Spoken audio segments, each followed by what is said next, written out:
How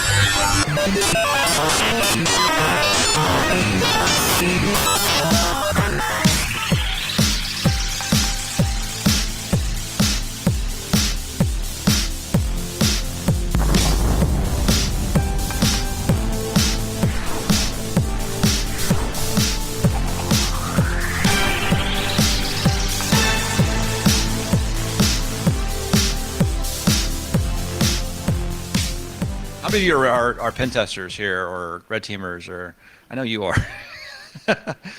Blue team. Anybody blue team? Anybody like defense? Cool, cool.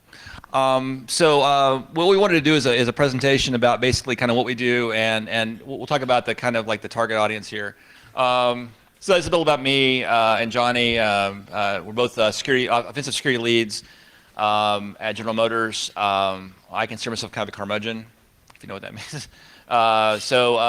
We do like all kinds of different kinds of things at General Motors, pen testing, red teaming, and the like. There's our credentials and our Twitter handles if you want to follow us. But we like the people, we like the projects, and it's kind of fun. It keeps it challenging, and you guys have picked a career that really is going to keep you guys always learning and trying new stuff, and it's a very challenging career, especially for my old brain, but it's definitely rewarding. A little bit of our company. You want to address this, Johnny? Yeah, sure. So this is just an overview of what, basically what our playground is, right? So, on the left is the General Motors, what they do. They're a car company at a high level. In the middle, so 180,000 people, 5 continents, 23 time zones, 70 languages. That's kind of our playground. We do red teaming across the entire globe.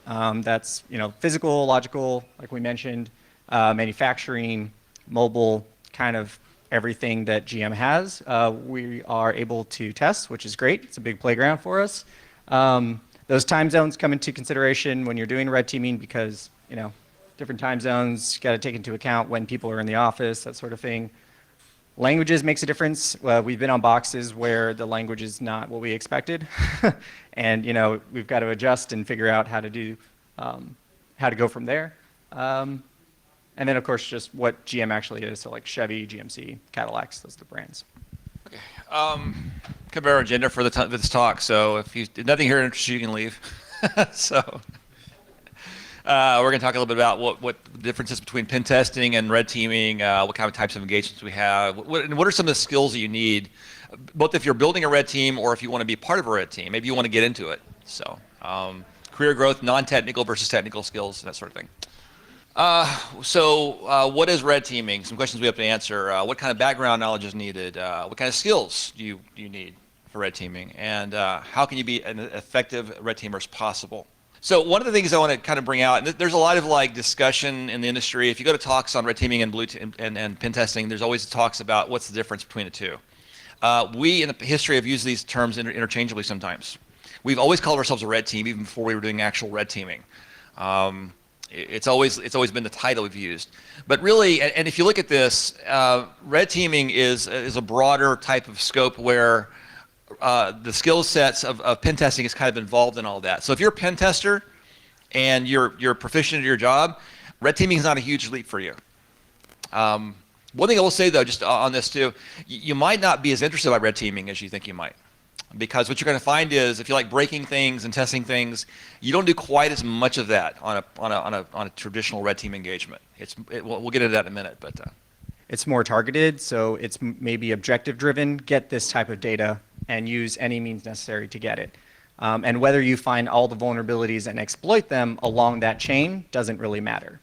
We're more about the objective, getting that data, getting out, or identifying this particular thing, as opposed to the pen test side where we want to know all the vulnerabilities along the way that you got and exploited within that application. So yeah, the skill sets very, very close to being the same, but the scope and the objectives are often very different. We try to emulate threats, right? So you hear about APT attacks and other things that happen, and we try to get as many details as possible on these types of attacks and try as much as we can to emulate them. Now that means not necessarily every little thing that they do, we do. Because for one thing, it's not necessarily useful to do it that way, and also we can't get a hold of tools sometimes. Right? Some guy in Russia uses some tool he created to exploit something, and we don't have access to that. So But we try to emulate the methods and the techniques that they use. Also, we're not as time boxed as a pen test. Pen test, they say you have 2 weeks to pen test this application. Well, sometimes our engagements can go months. You know, you just keep going basically. You recon, you do all these things to learn about the targets, like an attacker would. You know, the guy sitting in China or Russia, not to pick on countries, but you know, we get a lot of attacks from them. They're not like limited in time. They have, you know, if they want to spend years going after a target, they can. So we don't have years sometimes, but. We're also looking for a prize, right? We're looking for some goal in our engagements, and usually it's data of some kind, right? So for Jim, it might be car plans of some sort. For Kentucky Fried Chicken, it might be the secret recipe. That would get you probably a lot of publicity for that one. We also work closely with defense. We're not like we honestly we've grown, and we used to be kind of competitive and more adversarial with the defense team, and we've learned that we're really kind of an extension of the defense team. We're like a tool of the defense team. So we work closely with them. It might include, an engagement might include, for example, physical testing, right? Social engineering. We'll get into some of those skills in a minute. It might include pen testing, which it usually does. It might include all kinds of skills that are in scope, possibly. Normally we don't go in with like a scope, you're gonna do this, this, and this, and not this. We usually say this might include this, this, and this, and this, but you know. And we have a very strict do no harm policy especially with our own company, right? We don't want to. We're not gonna chloroform anybody and kidnap them, and you know, even though an enemy might do that. So, but we don't need any harm. We try not to break anything. We try not to. Maybe some pride, I guess, maybe a little bit, but we try to do no harm. You've heard of black, gray, and white box testing, and that's often used of pen testing. Like, for example, when you know nothing about the environment, it's black box. It's almost never black box. Honestly, we know about the environment. So we go in with we try to keep it clean, though. We try to make sure we're not using, you know, something that an outsider couldn't get as information, right? Because that's kind of unfair, you know. But it's usually gray to white box. You have to add to that, or? Yeah, I think, like you mentioned, you know, we really try to do, when we're doing black box, stick to that as much as possible. But we also recognize, you know, our own biases, that we've been there for so long. Some of that's already in our brain, and we have to kind of work against that. So when we are building these out and building out the reports, we always make sure we show the logic flow of how an outsider would get the information we used. Yeah. If we find something internally, we can't speak to how we got the information from the outside. We don't use it. You know, because it's hard when you're doing your, you know, in-company red teaming, because you have to be very careful to keep it clean, because you're going to ask that. You're going to ask, well, how did you find this part of this flow out? How did you find this out? Like, oh, well, the guy sits next to me at work. Doesn't work. We do kinds of engagements. We do full scope external to internal, which means we start with like something like a phishing engagement. We start with there, or maybe, and I'll show you some engagement flows in a minute. But this is like the full, like, you know, and C-level executives love that, because they hear on the news about somebody getting phished, and all of a sudden they have access to their mail server and blah, blah, blah. They want to see that whole flow. But what we kind of focus more on are the assumed breach types of engagements. And what that means is we assume people are going to click the email, right? Do we need to test that? I mean, we already know what the percentage now is. Like, it's like 40%, I think, maybe more people always click the email. We're going to get in that way if we have the time and patience. So often we'll assume that's been done and just start from an internal system that's been compromised. And maybe we'll coordinate with somebody internal and say, go ahead and run this payload or whatever. And what it lets us do is it lets us work with defense to see how their detection is working on this. You know, we can do different things internally faster without having to go through the process of doing the phishing email or the USB drops or whatever. And we do little drills also. Defense will talk to us and say, hey, could you do this kind of attack, or, you know, curb roasting or something, and we'll run a drill and do that for them. And they can tune their tools and their detection to, and we do purple team engagements. It's almost like looking over the shoulder of each other. You know, we're watching, do this, you know, and we're working more closely with them now to where we're even maybe going to work in the same room sometimes. And we'll do X, Y, and Z, and they'll actually be watching what we're doing as we're doing it. Yeah, so just kind of how this progressed, like David mentioned, you know, we called ourselves Red Team in the beginning, but we started off really doing penetration testing, and that was our titles. From there, we kind of, we were doing vulnerability analysis to penetration testing, then to red teaming. And through the years, as that grew, we added engagement types. So 2 or 3 years ago, we weren't doing assume breach. 2 years ago, we weren't doing those dedicated drills. A couple of years ago, we weren't really doing the purple team in one room getting things done. So as we've kind of grown and matured the red team organization, we've also tried to branch out and work with more and more teams. And that opens up the different types of engagements we can do so that we're now testing other parts of the organization as a whole and working with more of those teams to make sure they're getting the data they need. Yeah, we've actually got partnerships with other companies, and we meet with their red teams on a regular basis too to work out. Everyone does things differently. I mean, I know there are companies that do like constant, drills all the time. There are other companies that will do like a red team engagement that lasts an entire year. It's interesting, how the dynamic there, and we learn a lot from these other teams as well. So I had a picture I was going to use. We weren't supposed to use it. So why is it needed? Well, again, I mentioned this already. The attackers, the adversaries are becoming more creative, more tenacious, and defense. And again, we're like an extension of defense. They want to know how better they can detect these types of attacks, how they can prevent them and block them. So we as a red team will do as much as we can to emulate these so that we're prepared in case the real attack comes, and that way defense can detect it and stop it. That's really what we're about. It's simulation of an attacker. Are there any questions, by the way, while we're going on? Feel free to ask questions as we're going. So, because we're not sure the timing of the slides, we could go really short, and you guys got early, and Let me repeat that question. Yeah. So the question was, do we as a red team the vehicles as well as the systems? We actually have more than one team at General Motors, within just General Motors proper. Then there's like sister companies and stuff that we have other teams with. That there's like a product company team that does red teaming for the products, which is like the vehicle part of it. Now we work with them on engagements. We might like do something up to the vehicle or something like that, or we're learning more about the vehicles and hoping to be more involved in that part of it and work together with them. But it's a separate team that does that, though. I don't know if you have anything to add to that. Yeah. So the distinction is, if you had to sit in the vehicle, we have a product cybersecurity red team that handles those sort of attacks, and then anything leading up to the vehicle, if you think of it as a shell, that's where that falls into our domain, where we're looking at, like I mentioned before, infrastructure, manufacturing, mobile, anything going into the vehicle from the outside, web apps, that falls under our scope. And the environments are so intermeshed too that it's almost impossible not to get involved with the other groups. Because, for example, you look at I'll give an example. Like I know there are people here, like Chance, for example. He works at GM. He does like a lot of the mobile stuff. Well, it's not just the phone, because the mobile apps attach to APIs that are running on web servers. So that becomes more of an infrastructure issue at that point. And then you have APIs in the vehicles, and you have apps that work with the vehicles. And so it's too much intermingling, really, to just focus on one and not the others as well, or at least pull them in.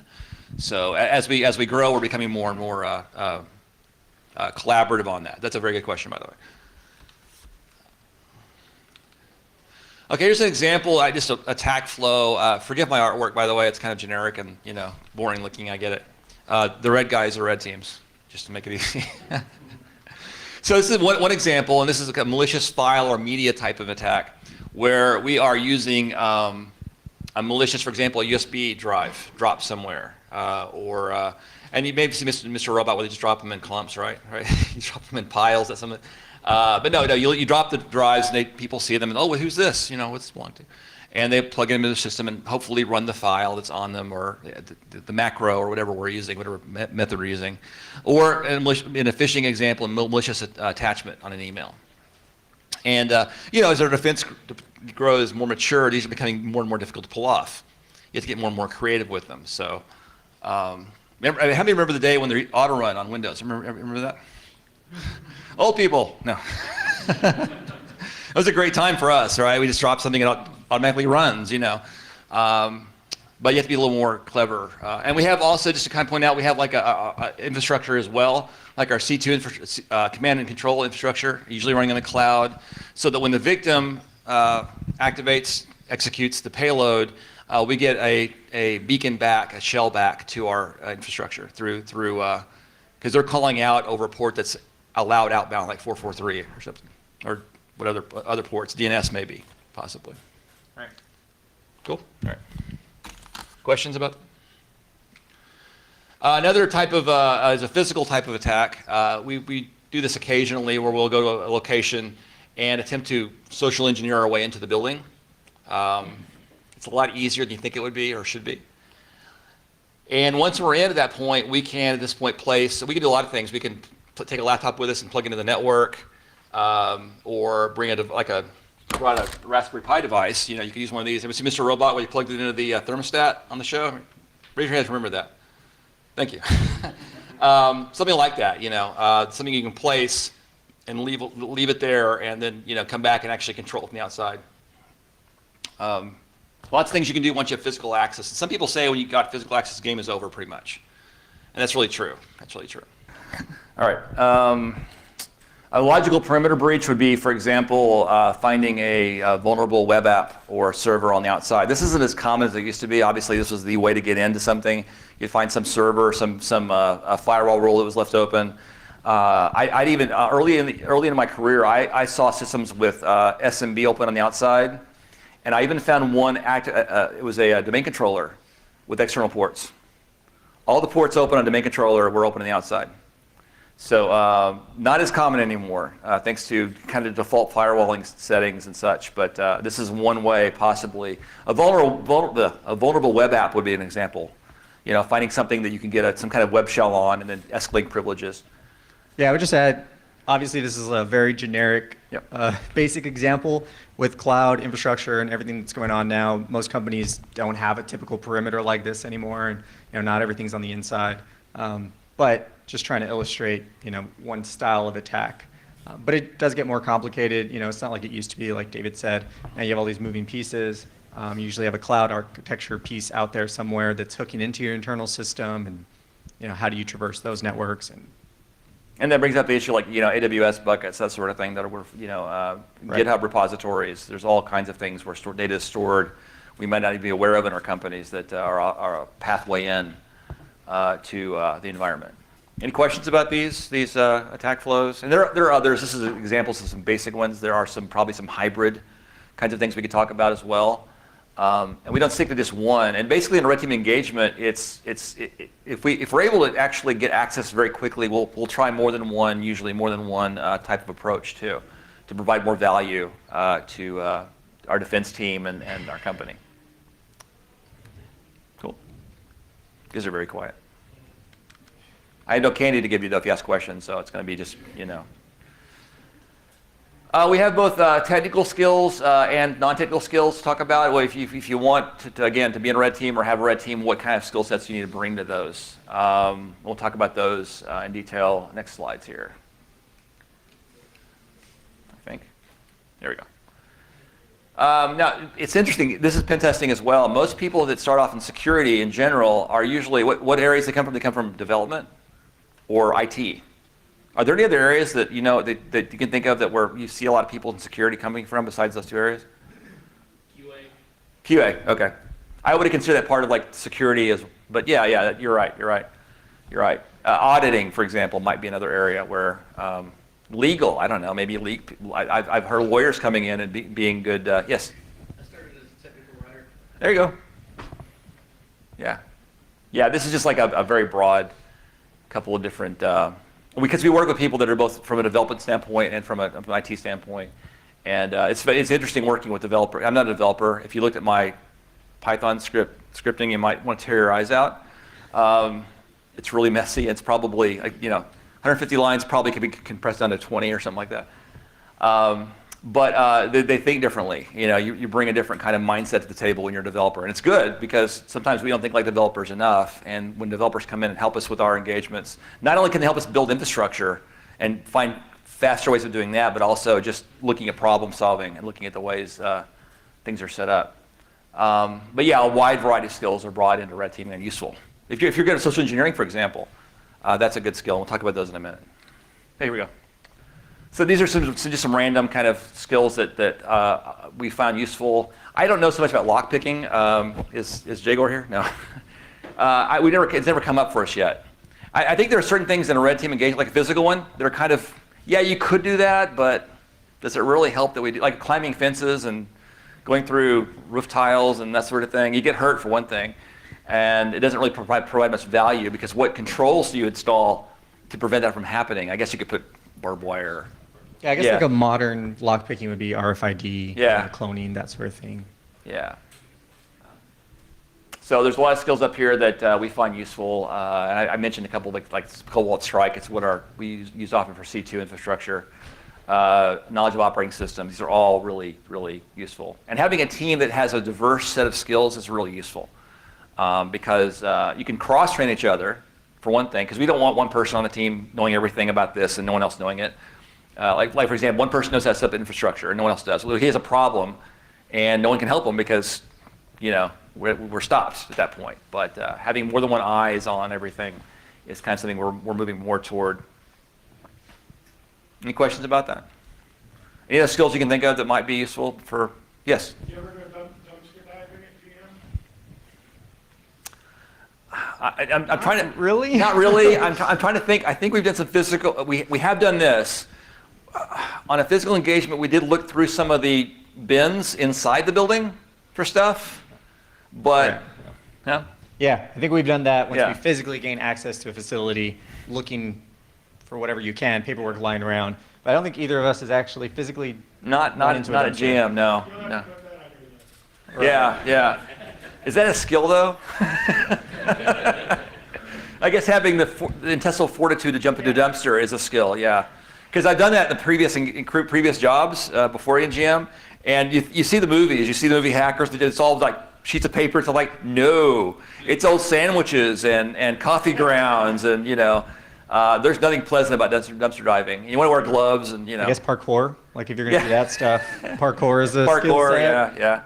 yeah. I often I was talking to somebody about once about, sorry, it's a little diversion. I was talking to somebody about doing like skill sets and being able, for example, because people say, for example, well, you're a script kiddie if you do it this way. And I thought, really? Because if you think about it, if you're like a skilled diamond thief, right, and you see a museum and you're planning for months to get to the museum, and you got your grappling hook, and you learn to do like the parkour moves through the laser beam, like in the movies they do the thing with it. I'm old, I'll break my back. And you got the glass cutter to cut the perfect circle of glass. You're going to scale up the building, and you get the suction cups to get up in the vent. And you get to the museum on the night of your project, and the door's left open. And the diamond's right there. The guard's asleep, and the diamond's right there. They were out cleaning, and he fell asleep. Are you a lesser thief because you're going to go in and grab it? I mean, are you a script kiddie because you're going to use simple methods that are available to you? So, never think like it has to be really sexy and elaborate to win. You look for the simple stuff. It's something sometimes, dumpster diving is a good example of that. Someone put a password on a piece of paper and left it on their monitor, for example. Sometimes it's the easy things we overlook because we're looking at the more, elaborate things we can brag about. So, all right. Questions about, any more questions? It's a good question, by the way. So training. I'm going to get probably some teasing and leering because we put CEH up there. Is a certification, and I know it's like one of those things that's like really, really. I mean, people make fun of it. Let's make fun. I honestly, if you look at the book for CEH, it's not bad. It really isn't bad information to know. It's not a bad set of knowledge to have. I wouldn't make fun of anyone who went after that as long as that wasn't like their end goal, and they weren't claiming to be an elite hacker because they had a CEH. That's my only thing. But yeah, there are other things up there too. SANS, OSCP is a good one. It's very hands-on. Spectre Ops is a training that company offers. It's really probably one of the most respected training for red teamers. There's other things you can do kind of on your own. CTF competitions, Hack the Box, Vuln Hub. Anything else, Johnny? Just that it's all relative, right? So Yeah. somebody that may be brand new to security might find CEH very helpful, right? It gives you the terminology, it gives you the organizational layout of how security operates. Yep. But yeah, you're not going to be elite or anything. So I think it's all relative Yeah. when you're looking at formal and informal training on where your skill set is and trying to figure out what will get you to the next level. Yep. And we try to include just a lot of, we're not specifically advertising the formal Yeah. training. We're just trying to give an example of each skill level of what's out there. There's obviously a lot more, Yeah. a lot of different certs. And then informal training, A lot of those are like Hack the Box that it's free and good and can get you started. Anybody right know? through the door. Anybody not know Hack the Box or have used it before? Anybody here that not seen that before? Yeah, it's basically like the OSCP labs. You're given an environment where you basically VPN into these systems and you try to break into them. Windows boxes, Linux boxes, they're usually up to date with current types of vulnerabilities too. It's not like you're going to find ping of death or or something like that. These are like current things that are happening that they build, and it's free. And if you're preparing for like the OSCP, it's a really good way of getting in and getting your feet wet for free before you start buying lab time. So. Yeah, and personally, I got a lot out of blogs. A lot of people will just create their own sites that are either on GitHub or some rough blog post. And if you get a good collection of those together, we'll try to give you a couple of examples. It's always a good reference point because you'll start to see people are very strong in one area, and you collect enough of those, you kind of get a good round of training just by seeing what other people are learning and observing. IPSEC, by the way, I really recommend that. What he does is, it's a YouTube channel. What he does is he goes to these boxes in the Hack the Box. If they retire, they don't want you to do walkthroughs of the current boxes, but when they retire them, he'll go through and do walkthroughs of them for anyone who wants to watch, and they're really informative. Watching this guy getting to the box and watching the way his mind works, and he'll try more than one way of doing more than one vulnerability. You learn a ton of stuff. You'll take tons of notes watching his stuff.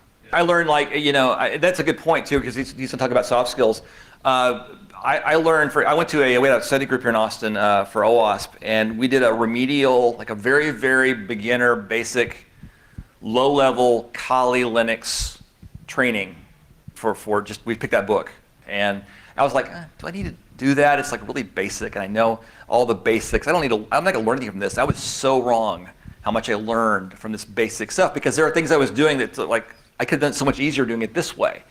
Yeah, we're talking about the attitude of never always learning, but there's so many resources out there now that are available to you that weren't available to me when I started out. So, any questions about these, or anybody have any other quick? Yes.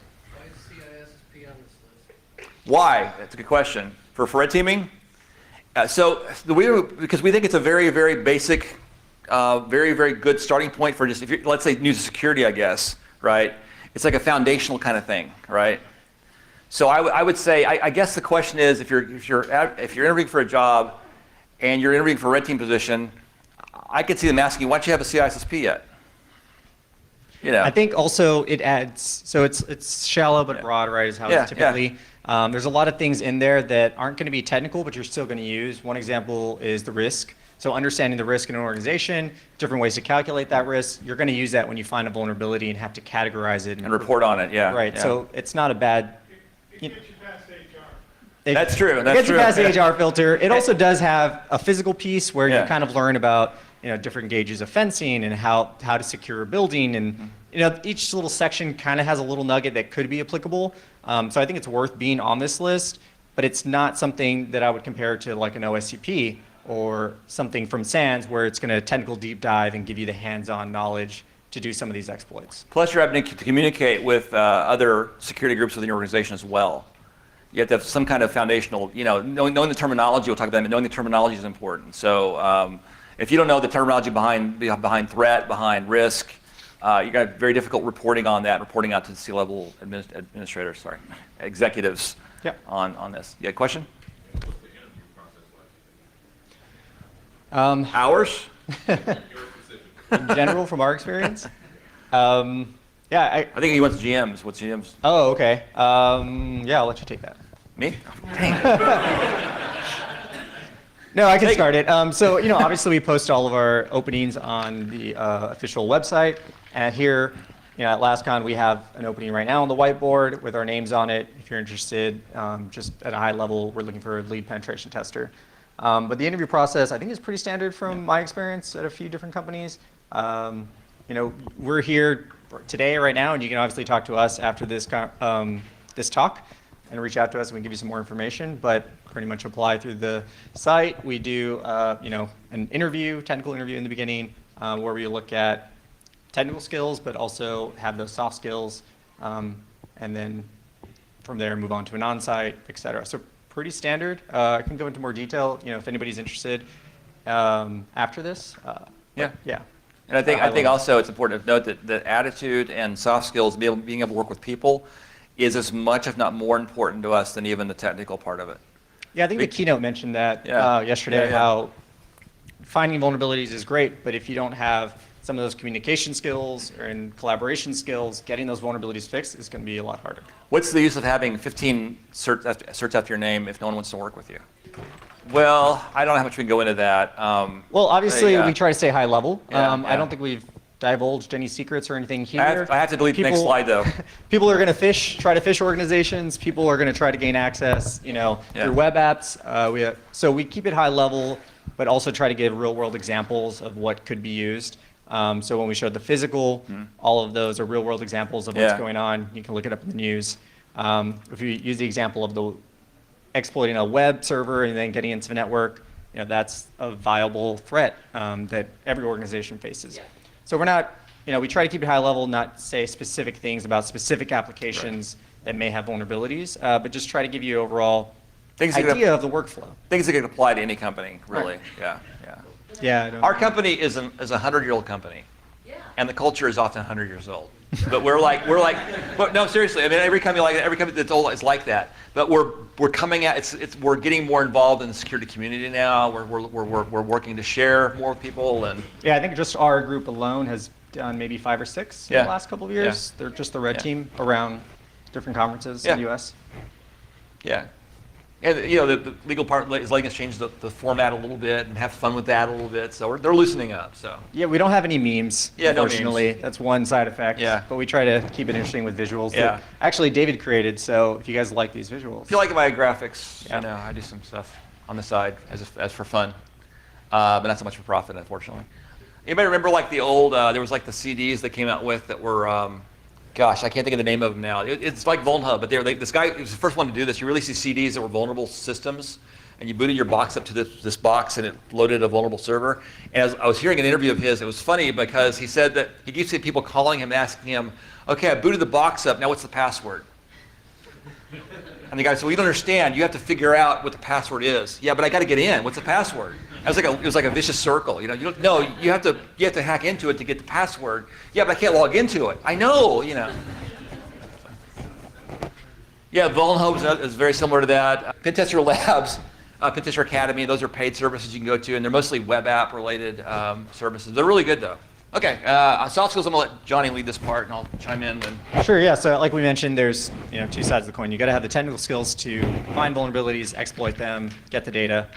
Then you got to have the soft skills to really drive and make those changes within the organization and present all of the findings and how critical they are, and get that point across. So an important one is communication. There's internal communication, within your team, and then external communication as well. So when we're running an operation for internal communication within our team, we try to make sure our channels are secure. Some of that OPSEC stuff, end-to-end encryption, making sure we're not leaking any information within our project. We're actually, taking the precautions we should to secure the information we're sharing.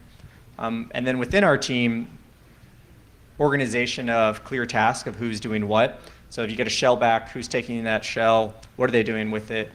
Is persistence key, or is exfiltration their number one step? And just trying to keep track, stay organized. There's things like Jira and Microsoft Tasks and a million other ones. Really just making sure everybody has something to do and knows what should be done, so you can keep going on to that goal. And then establishing a common language is, for example, defense, like blue team or intelligence. One example there is some people say payloads, some people say malware, some people say implants. And when you're in the heat of a project, it's very important that you're all speaking the same language, so that if some deconfliction needs to take place of, is this a real actor, is this you guys? When they say a term, you're all in the same level field. You understand what they're saying, they understand what you're saying. And then just kind of listed a couple of high-level frameworks to take care of that. MITRE is very good about types within that cycle of, this is persistence, and here are a few actions you can be taken within that. Here's how you gain access. And then the kill chain, which is older now, has been replaced by MITRE. That was a little more high level than MITRE, but followed a lot of the same buckets of categorization. So there's just two examples of how to make sure that within your organization, you are communicating and saying the same thing so it doesn't get lost in translation. Also, too, communication with executives is very important to kind of understand how that works, because you don't speak to executives the same way you speak to like blue team or your teammates. We had to learn early on, like in reporting, to stop using words like password dump Right. or password crack. Here's a good rule of thumb. Any word that you use that would make any 9-year-olds in the room giggle, probably need to change those words to something else more professional. So, but yeah, less technical too. I mean, they don't really care when you're doing an executive report. You don't really care about the getting in the weeds. They want to know the risk, what happened, and very basic language. Not that they're stupid or anything, just because that's all they care about. Right? They don't want to know about the. Yeah, instead of saying dump, maybe you can say extracted, Extraction, or, yeah. you know. We had trouble also. I mean, how many of you, as a penetration tester, have trouble explaining to people what you do for a living because just what's called, right? I mean, it's really kind of an awkward thing to call. You know, you say, well, I'm an ethical hacker. That brings up all the questions. So I'm in security. That's all I say. You know, I've given up trying to explain. You know. And then collaboration, so that communication kind of ties into the collaboration. Collaboration is more keeping that communication ongoing and making sure that all of those different teams, those moving parts that ultimately have the same goal of making the organization more secure and better, that you guys are always on the same page, always communicating. With the example of defense, when we do purple team engagements, that's constant and quick feedback where we can do something during that purple team. Blue team will say, okay, we saw this, or we didn't see this. And that's one example of collaboration. And then intelligence is they have an organization where they're collecting all that information that we can then use in our operations. So if they know a specific threat actor is targeting X type of company in this region, well, that's useful information to us because we want to make sure that we are testing those types of attacks and that we are giving blue team or defense the right view there. And then security architecture, as another example, takes an example of maybe not during the attack, but before and the enterprise level. How can we identify these things so that they don't become a vulnerability down the line that we find, right? So just a few examples of how working together within the organization can stop vulnerabilities from coming out before they happen, and then once they are out, identifying them and quickly taking action on them, whether that be through like detect or prevent measures. So organization. This is one of the major things when you're doing these testing, whether it's penetration testing or red teaming specifically, is you want to have timestamps for everything. You want to be able to provide as much data as possible to the teams that are going to need it for the follow-up. So if you said you did this style of attack, they're going to want to know when did you do it, what did you do it against, what was your source IP, what was your destination, what port did you use, what service, what was the version of that service. All the data you collect is very important and can be later used to fix problems or identify what was happening. But with that, you have to be very organized at your team and individual level to understand that you're going to have all that data available when they need it. So how do you stay organized at the individual level? Some people use like Cherry Tree and Kali. Some people use OneNote, Evernote. There's a lot of different ways. Some people do PCAPs of all the network data going across. It's important to just kind of standardize that within yourself and within your team so that you're all on the same page of the type of data that's needed. Another thing that bit us behind in the earlier years was the fact that we would say, okay, we did this at 12 p.m. Is that Eastern or Central? Because our team's in Eastern, So agreeing on, for example, like using all UTC for everything we do is something we had to agree on. That way we're not having any kind of confusion there with regards to when this actually happened. Yeah, so we had team members in different countries doing different things, and then we agreed on Yeah. time frames to use for those within our team. But then when we passed it off to another team, they were using another time zone and UTC reference, so we had to standardize Looking that. for logs for that time for like hours, they can't find anything for that. Oh, it's because it was 3 hours this way. So. Right, and then just with all that data you're collecting, you're going to have to start thinking about what type of metrics you're going to use to measure these things. We'll touch on metrics a little more. So let's say you've done the project, you found some cool things, you did some exploits, you feel elite. You got to turn everything you use from the technical into kind of what everybody else uses on the day-to-day. PowerPoint or a Word document, some sort of report that's going to get to either the business owners that are dealing with those applications or the executives that have to make these changes on enterprise-wide. So you've got to figure out a way of how you're going to communicate those and how you're going to translate command shell screenshots or command line things into a presentable way that'll keep executives engaged and interested and understand the impact of what you've done. It is the least fun part of this. and so find some good music to listen to while you're doing it. Yeah, this one can be tedious Yeah. because Yeah. it's not as fun as exploiting and popping all the things. Yeah. Oh yeah, and there was metrics there. Yeah. Yeah, Do you delegate the writing piece of it? Do you have people I wish. No. Well, no, actually, willing to do it? actually, here's the thing. We when we have new people on the team, we will often delegate them to do the report. And then I remember one poor guy we put through the ringer because Johnny's really good with like formatting. I'm pretty good with wording, wordsmithing. And so between the two, we made him rewrite this thing probably 12 times. Yeah, that was bad. That was his first. It was rough. It was rough. And Wasn't then, good. then we went to our manager who wanted the whole Bad thing for us, rewritten. not for the guy.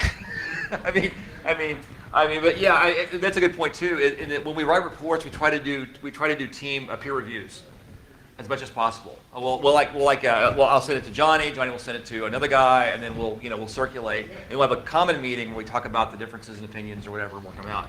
But even then, we do that. They go to like upper management, like, oh no, scrap this whole thing, and Yeah, so if you look at the type of reports, that's Yeah. kind of what our target audience is, right? So we have a target audience that needs the technical report, let's say defense, where they need the exact command run at the exact time with the source IP. Great, we make a report for them so that they can have all their answers there.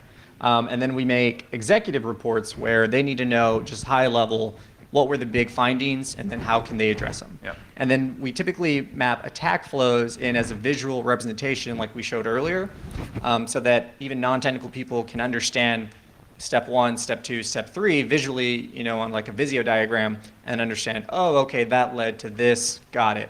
And then metrics are just, how we quantify and how we help the organizations determine if they're getting better. What was our mean time to compromise, mean time to detect, how long were we in the network or the system before a flag went off? Was it better than last year or last month?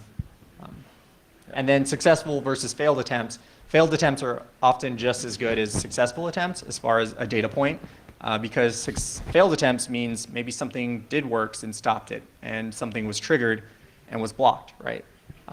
But successful is the sexy stuff where it's like, oh, it worked and I got in and got access. Right, and then just kind of the overflow of trying to fix the problem, which is the most difficult part, I think. It's very easy to find vulnerabilities and exploit them, but getting them fixed is probably what takes forever, right? So you make the report, you found it, you get it to the right people, and then usually it's not just a switch, like, oh, I'm gonna click this and everything gets fixed. It's a long process of either changing configurations or updating versions or seeing some interconnections that weren't there before.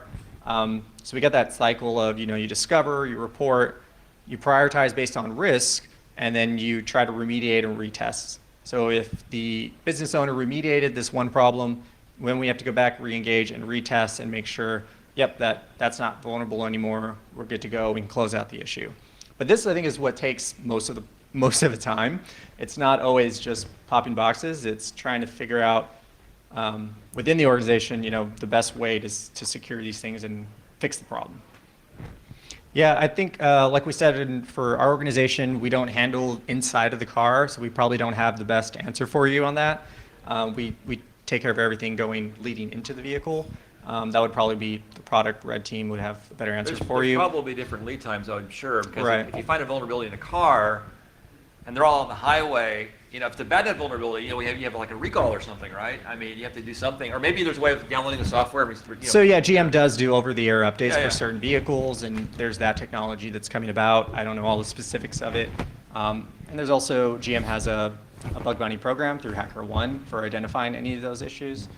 So if you do identify that and you want to report it, HackerOne, General Motors, they have something there for vehicles as well as infrastructure side. One clear difference between like our company and a lot of other companies that deal with security, it has to do with safety, right? I mean, if something goes wrong, there's a software bug or even, car could veer off the road and kill somebody. So it's obviously going to be obviously a different kind of, with a car type of vulnerability that would affect its, it's going to be probably a much more critical,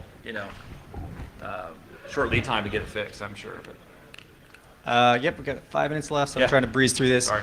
Last couple things. So career growth is just kind of some, what we've learned as we're going through, and obviously we're still learning, and that's kind of the most important part, which our next slide is in this field, cybersecurity in general, whether it's application or red teaming, it's just continuous learning. So, take initiative where you can, offer to help others, and then if there is feedback, actively seek it. What can I do better? Whether that's in the soft skills or technical skills. Attend conferences like this and try to learn a new thing. I was learning a lot about mobile app security yesterday, or was that today's talk? That was interesting. There's a lot of study groups, even here in Austin locally, that you can get involved in and just kind of dive into a different area. And then, build your brand as the typical, what do you want to do? How do you see yourself? If you want to be a red teamer, maybe you can start putting out some blog posts about what you've identified in recent vulnerabilities or exploits that you've done, or bug hunting, etc. I think our last slide, second to last slide, is just bonus points, which is, the InfoSec community is huge. If you want to do this sort of thing, there's plenty of outlets for you to get your feet wet in that sort of thing. There's conferences like this where you can do the CTF, or you can do the lockpicking and get some experience there and see if that's something you like. There's everybody here at the conference that you can network with and ask them, what is your day-to-day like? I can't speak for every city, but this city, if you're in security, you can never use the excuse there's nothing to do to learn more. That's never an excuse here. There's always things going on. There's always groups meeting. There's always things like this. We have a study group every Thursday for OWASP. We meet the National Instruments every Thursday. Right now, we were working on the badge challenge stuff, and I'm not sure what we're going to do after this is over, but that's something else you can get involved in. So there's other groups. There's ISSA, there's ISACA, there's 2600, I think. There's a lot of other groups around town to get involved with. So. Yep. So overall, multiple paths to red teaming, if that's what you want to get into. And we have some opportunities at General Motors that we'd be happy to talk about after this, if anybody's interested. You need a wide range of technical, but also some of those soft skills where you can drive and get things done. And then just get involved in things like this. Like this conference, you're already here. And just don't ever stop being a student. There's always a new area to learn. There's always new technology coming out, and it's never ending, which is good. It makes it fun, I think. If you guys have any questions, we're kind of out of time, but you can find us out in the hall or whatever. If you have further questions about the job we're offering or red teaming in general, please feel free to talk to us. Yeah, and thank you for coming.